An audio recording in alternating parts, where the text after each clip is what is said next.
كما باركت على إبراهيم وعلى آل إبراهيم إنك حميد مجيد الحمد لله সমস্ত প্রশংসা মহান মালিকের দরবারে যে মহান রব্বে কারীম আমাদেরকে একটা দ্বীনের প্রতিষ্ঠানে পৃথিবীর ভিতরে সবথেকে শ্রেষ্ঠ গ্রন্থ আল কুরআন খতম করার একটা অনুষ্ঠানে বসার তৌফিক দান করেছেন এই জন্য সকলে শুকরিয়া আদায় করি আলহামদুলিল্লাহ। এই ভিতরে কিন্তু কথা আছে, কথা বলতে সমস্যা হয়, ডিস্টার্ব হয়, এই জন্য মেহেরবানি করে আপনারা কেউ কথা বলবেন না, সবাই আমার কথাগুলো শোনেন মনোযোগ দিয়ে। তো এটা একটা খতমে কুরআনের অনুষ্ঠান, এই অনুষ্ঠানে আমরা উপস্থিত হতে পেরেছি এই জন্য আমরা কি করতেছি, শুকরিয়া আদায় করতেছি আলহামদুলিল্লাহ, তাই তো? কারণ আর হালাতে সর্ব অবস্থায় শুকরিয়া আল্লাহ তাআলার আদায় করতে হবে, কারণ একটা সেকেন্ডও আল্লাহ তাআলার মেহেরবানি দয়া মায়া মহব্বত ছাড়া বেঁচে থাকার ক্ষমতা আমাদের নাই। এই জন্য সর্ব অবস্থায় আল্লাহ তাআলার শুকরিয়া আদায় করতে হবে। তার পাশাপাশি যে আল্লাহ তাআলা যে গ্রন্থটা আমাদেরকে দিয়েছিল সেই গ্রন্থটা একটা বাচ্চা মুখস্থ করেছে, সে মুখস্থ করে শেষ করে ফেলেছে।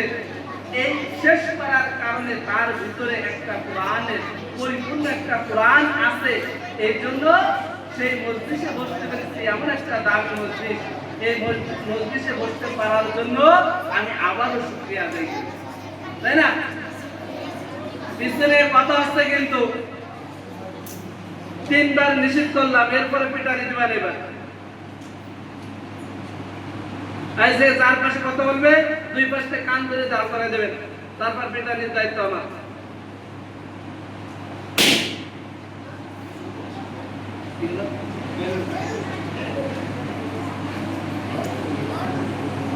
তো আমি কোরআনে কারিমের ভিতর থেকে একটা আয়াত আপনাদের সম্মুখে তেলাওয়াত করেছি।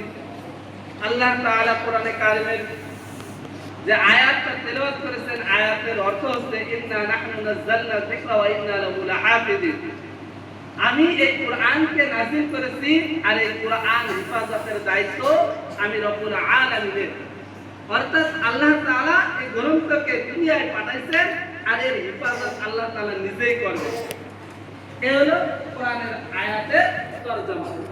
তো আল্লাহ তাআলা হেফাজত করবেন, আল্লাহ তাআলা কি দুনিয়া পৃথিবীতে কোথাও দেখা যায়? হ্যাঁ, তাহলে হেফাজত করবেন কিভাবে? এটা বোঝার দরকার না যে আল্লাহ তাআলা কিভাবে হেফাজত করবেন। আল্লাহ তাআলা তিনি যে বান্দাদেরকে দুনিয়ায় প্রেরণ করেছেন, দুনিয়ায় পাঠাইছেন, এই বান্দাদের ভিতরে আল্লাহ তাআলাকে যার পছন্দ হয়, যাকে আল্লাহ তাআলা সবথেকে বেশি মহব্বত করে, ভালোবাসে, যাকে আল্লাহ তাআলা প্রিয় বান্দা বানায় নেয়, তার অন্তরের ভিতরে এই কোরআনে কারীম সংরক্ষণ করেন, হেফাজত করেন। কিভাবে হেফাজত করেন? এই কোরআনে কারীমের অনেক সূত্র আছে।